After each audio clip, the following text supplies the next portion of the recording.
Welcome to V2T IELTS Listening Forecast.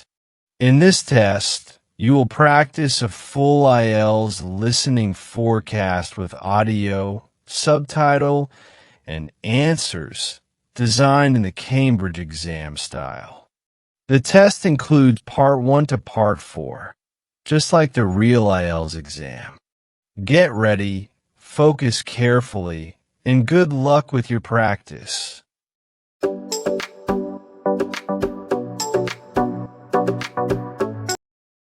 Section 1. You will hear a conversation between two students talking about driving lessons. First, you have some time to look at questions 1 to 5.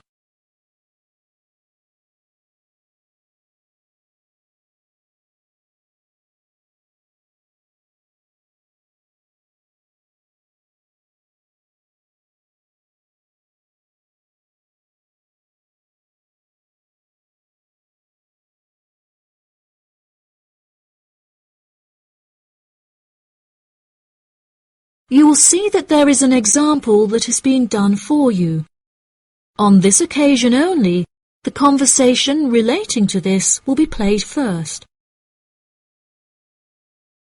Hi, Zach. I heard you passed your driving test. Congratulations. Thanks, Olivia. I passed just last week. It feels great to be independent and driving on my own.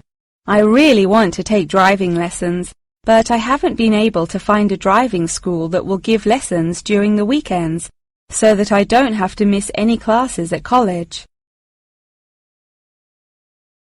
The woman wants to take driving lessons during the weekends, so weekends has been written in the space.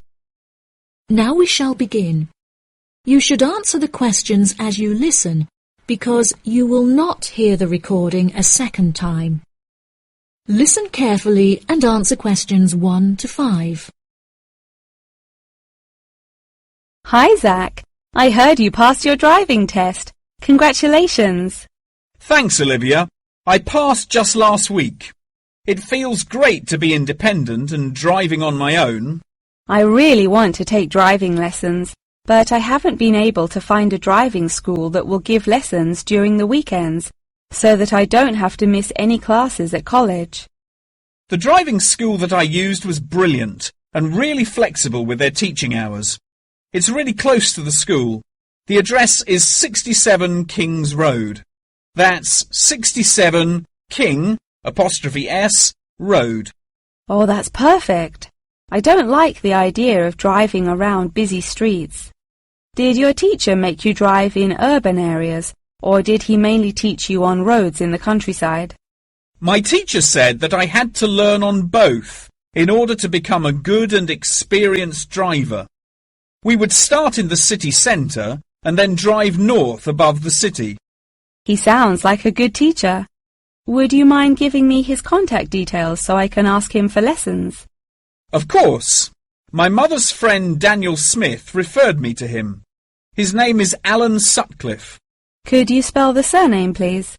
Sutcliffe.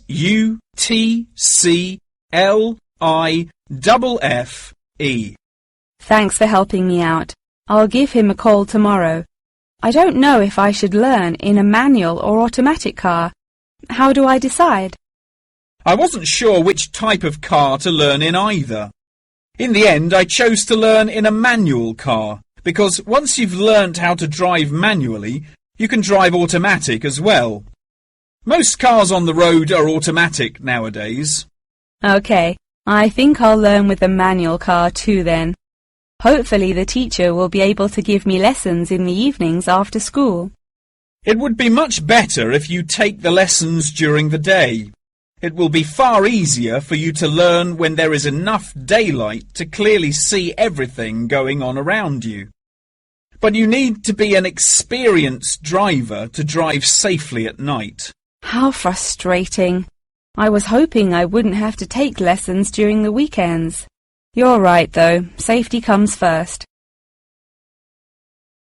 Before you hear the rest of the conversation, you have some time to look at questions 6 to 10.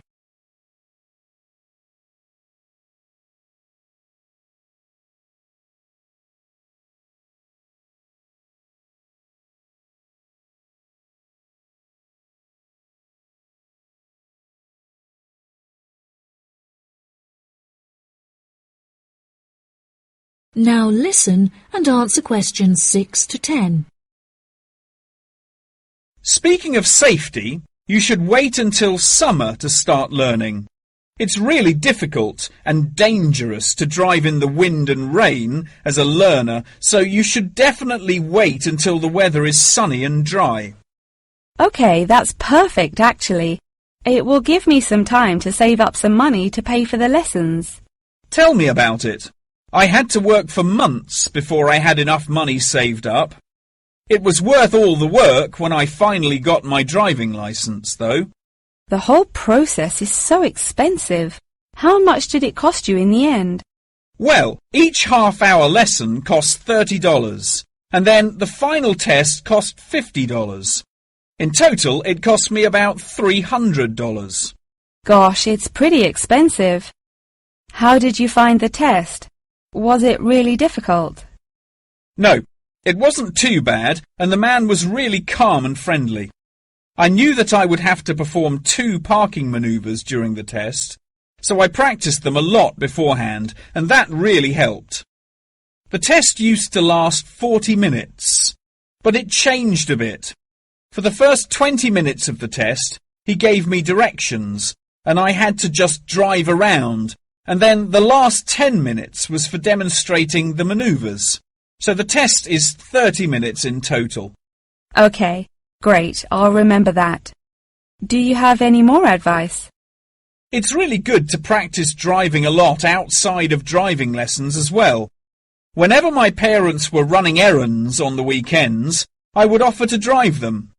My driving teacher also told me to buy a notebook to write down everything that I've learnt in it, like a diary. Haha, that sounds boring, but I'll do it if it helps. I found it really useful. Before my test, I read through everything I had written down, and it reminded me of a lot of things that I had forgotten about. It's really helpful for the theory test as well, because there's so much information to remember for it. That's great, Zach. Thanks for your help. No problem. See you at school. Bye. That is the end of section 1. You now have half a minute to check your answers.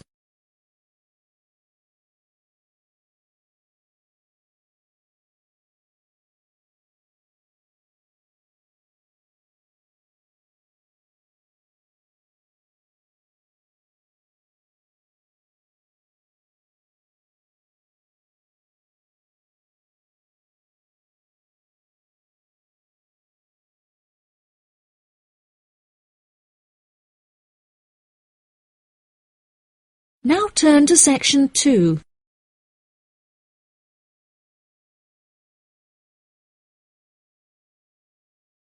Section 2. You will hear part of a talk about Mount Rushmore given by a tour guide. First, you have some time to look at questions 11 to 15.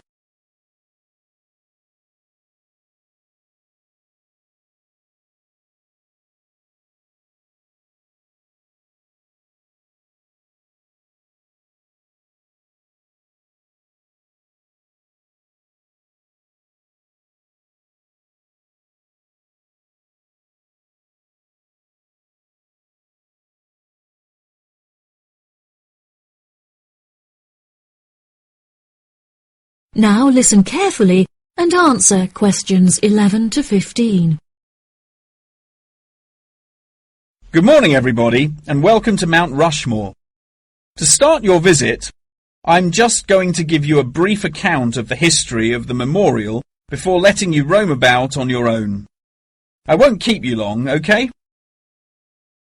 Mount Rushmore is South Dakota's top tourist attraction and features the heads of 4 United States presidents: George Washington, Thomas Jefferson, Theodore Roosevelt, and Abraham Lincoln. Each head is 18 meters tall, which is taller than the heights of 11 people combined. The sculptor initially wanted to depict the presidents from head to waist, but due to a lack of funding, the construction had to stop before this vision could be realized.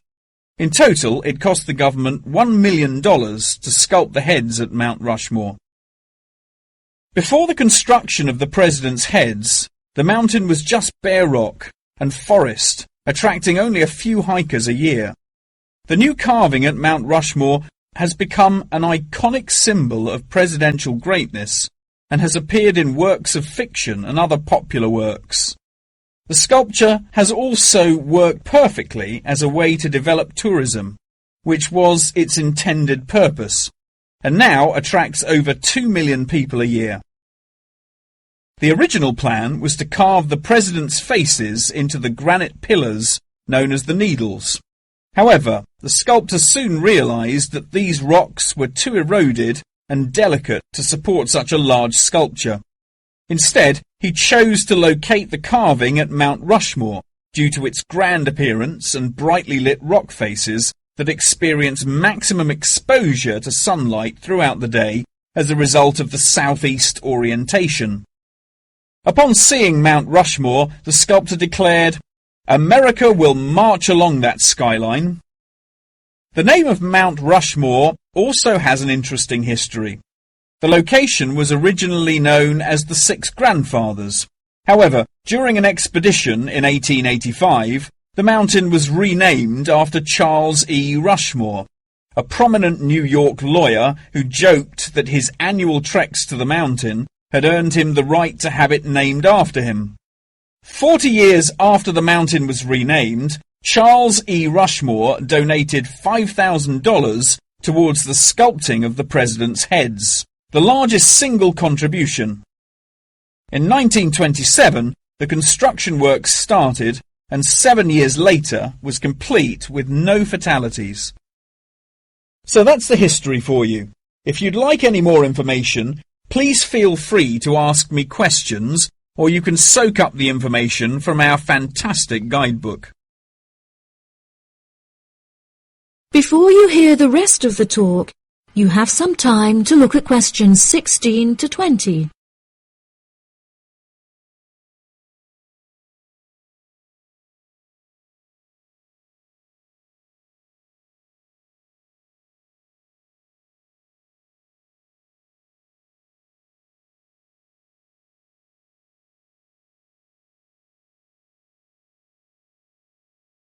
Now listen and answer questions 16 to 20. Now I'm going to give you a plan of the site, and I'd just like to point out where everything is so that you can explore everything for yourself. We're currently standing at the entrance, which is marked with the arrow on the map. If you follow the trail up to our left, you will find the information centre. There's a great photo booth there where you can have your photograph taken with Mount Rushmore in the background for a fee of only $10. What a great souvenir! In front of us is the refreshment centre, where you can help yourselves to coffee, locally grown tea, and a delicious selection of cold drinks and biscuits.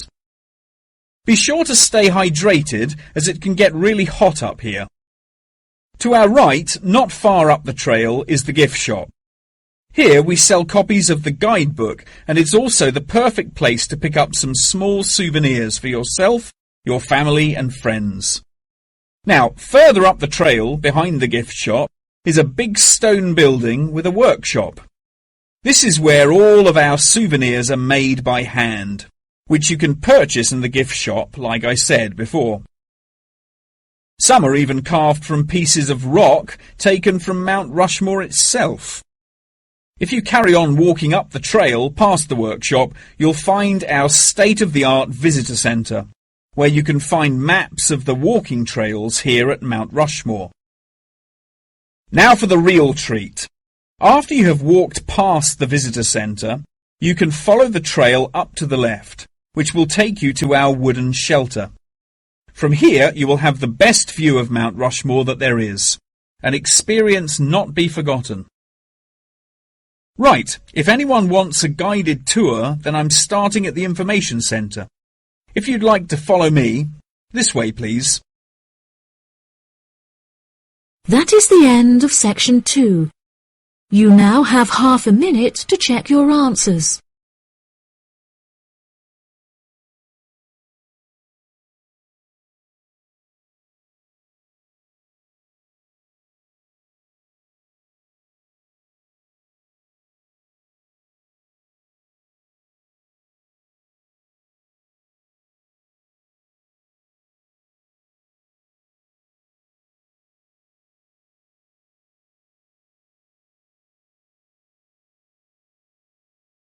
Now turn to Section 3.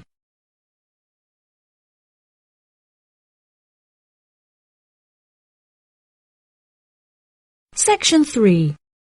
You will hear a conversation between a professor and a student talking about taking a course.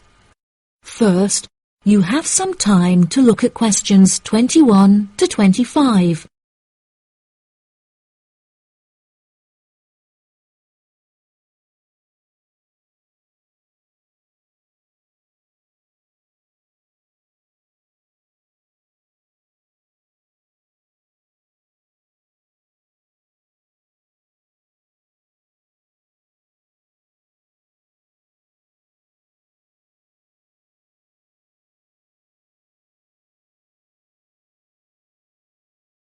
Now listen carefully and answer questions 21 to 25. Excuse me, Dr. Twain. May I speak with you for a minute? Of course, please come in. I'm Charlotte York. I'm considering taking your course in tourism. Right. Well, Charlotte, how can I help you? I have been considering studying tourism. However, it is such an important decision that I would like to seek some advice about it first. Would you mind answering some of my questions? Absolutely. Fire away. Well, I have been discussing courses with my parents, and they are concerned that I will not be able to get a well-paid job with a degree in tourism. The reason that I want to study the course is that I have a great interest in the subject, and I think I would really enjoy it. I believe the only way that I will enjoy my life is if I enjoy my career. Happiness is far more important than money, don't you think? Absolutely. I would much rather be happy and poor rather than rich and miserable. Money cannot buy you happiness. I'm glad you agree. You needn't worry about money, Charlotte. A large part of the tourism course is dedicated to teaching students how to manage finances, a skill that you can apply to your everyday life as well. I would also recommend that you take a sideline course in time management, as this can be incredibly useful in efficiently planning your workload. Efficiency is the key to success. I'll remember that. Now, I have found that some students have natural talents that really help them to succeed in the course. Communication skills, for example, can be very beneficial.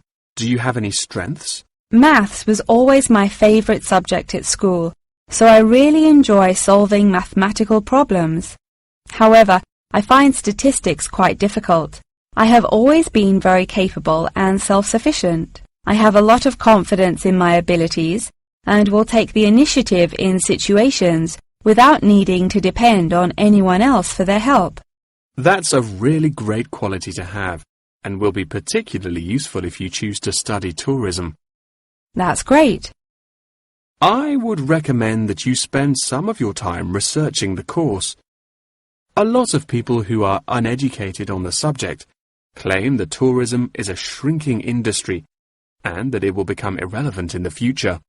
If you study the published research, however, you will see that the truth is quite the opposite. The industry has, in fact, grown significantly as people have developed an ever-increasing interest in culture and travel. Have you compared the university course with a polytechnic? Yes, I have. I was interested in studying the course in modules. However, the university doesn't offer that option. I don't have enough funds to be able to attend an expensive university, so I was relieved to see that the course is quite affordable. I also considered attending a summer school instead of university to save money, and so that I could work during the rest of the year. But I really wanted the university experience. I think that university would suit you well. Before you hear the rest of the conversation, you have some time to look at questions 26 to 30.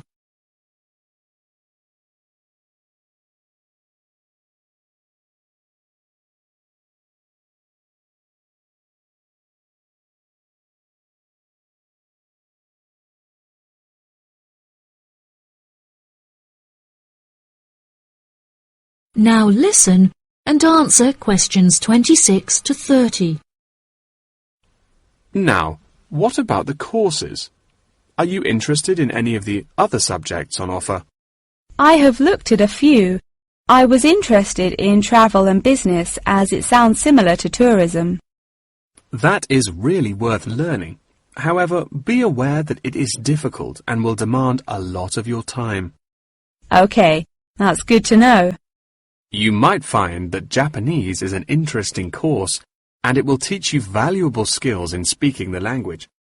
Personally, it's not bad and could be of some help, but not that much. Okay, Japanese. Got that. What about medical care? Well, if you have time, the course will teach you a lot about curing diseases and illnesses or dealing with injuries outside, although it's not essential. So, okay, if it's useful, I'll take it.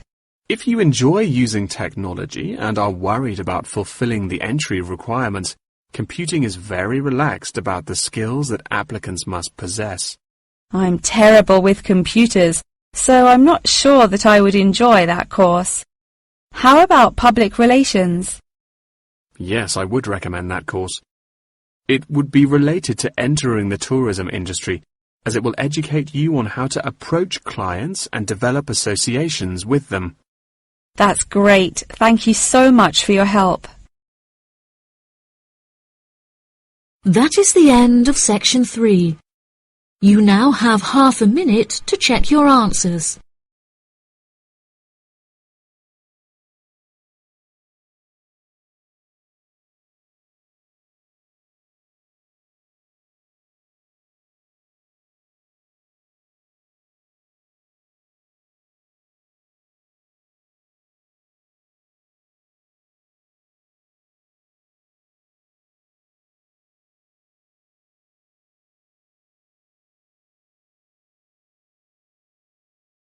Now turn to section 4.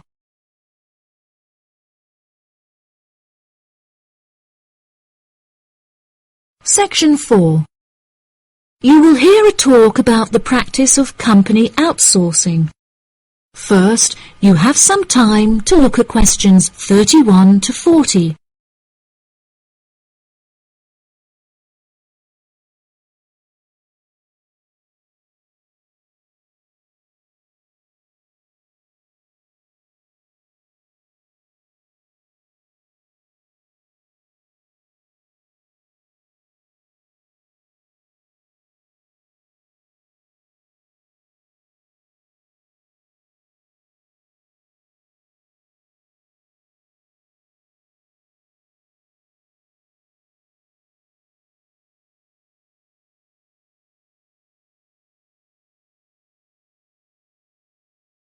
Now listen carefully and answer questions 31 to 40. Welcome, class, to your very first lecture in this series on business in the modern world, conducted by myself, Dr. Toby Bennett. Today, we will be looking into the practice of company outsourcing, using TCP technologies as a case study. Now, for those of you who are unfamiliar with this practice, I will give you a summative definition. Company outsourcing involves the contracting of various business activities by one company to another. This practice will sometimes occur from a Western company to a party based in a third world country, the rationale being to make significant financial savings on lower international labour rates and to potentially increase quality. Now, our case study for today is TCP Technologies, a party located in India that receives outsourced tasks from Western companies. The manager of TCP Technologies is a man called Manjeet Khanna, who has personally developed a series of aims and philosophies by which the company is expected to operate. He claims that the most important of these philosophies is to create a workplace where each individual member has the opportunity to contribute their opinion to the operations of the company. That is to say that he found it important to develop a democratic environment. As a means of ensuring quality from every individual at TCP Technologies, a grading system has been developed that encourages an ethos of hard work and recognizes accomplishment. This grading of individuals is based upon a series of factors such as turnover, hours worked, and efficiency. Every month, Kana publishes the grades on an internal website, where staff can access not only their own grades, but also compare it to others. A spirit of playful competitiveness has developed through this method, which has resulted in increased efficiency and turnover across the company. Kana also saw it as essential to develop a culturally diverse group of employees as a means of presenting a multifaceted image that would appeal to a host of potential employees from across the globe. This cultural openness has not only increased the quantity of incoming contracted opportunities by 7%, but has also benefited the company itself significantly. A level of transparency now exists that had not before been apparent. According to questionnaires carried out recently, these newly introduced measures have significantly increased the rate of staff satisfaction, which has subsequently led to an increase of 32% in the company's income. These figures are truly admirable and serve as a testament to the measures that Kana has introduced to the workplace at TCP Technologies. In a recent interview published by The Economist, he declared, "The figures speak for themselves. My system works." When asked if he had any advice for companies on methods they could employ to streamline workflow and increase turnover, he replied, "It's simple, really.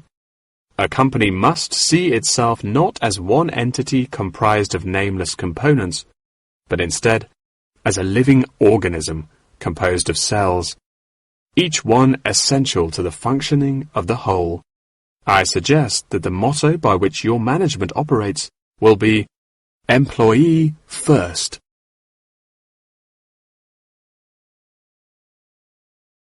Many benefits have been reaped from the aforementioned changes in management style, such as a significant decrease in staff turnover.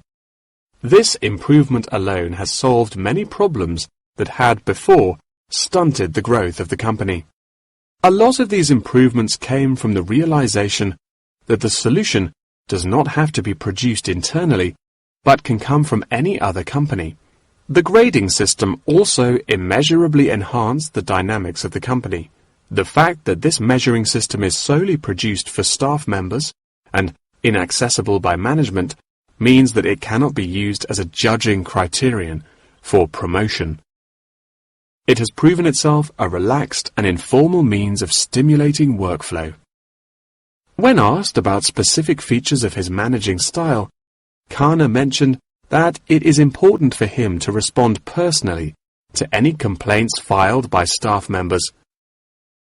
Having found the existing complaints process slow and ineffective, he introduced a new online system that created a direct line of communication between Kana and all employees of the company. The complaint form, dubbed by Kana as a ticket, eradicates the middleman, is easily accessible to all employees online, and has an interface that can be instinctively navigated. Any staff-related complaint, such as those relating to air conditioning and food quality, can be submitted directly to Kana via this online system. Entitlement to vacation is also a popular issue discussed through this forum. The main benefit of using this system is that staff must include their personal details on the ticket before they are able to submit it. In the past, anonymous complaints had been the root of much confusion and caused many wasted work hours, so the new system has put a ban on this form of complaint. That wraps up the lecture for today. Please remember that attendance is mandatory. That is the end of section 4. You now have half a minute to check your answers.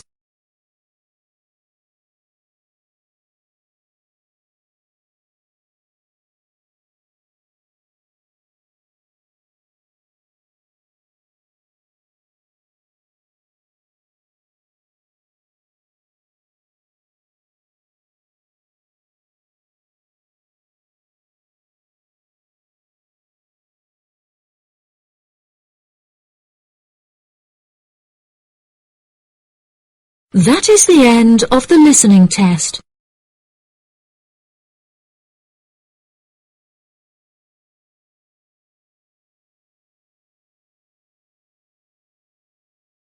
That is the end of the listening section. You now have 2 minutes to review your answers before the test automatically moves on to the next section. Please take this time to check your answers carefully.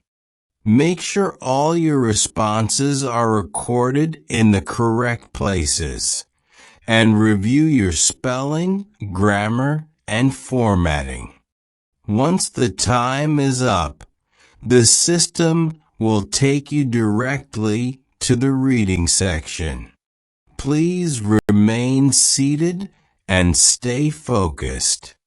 The next section will begin shortly.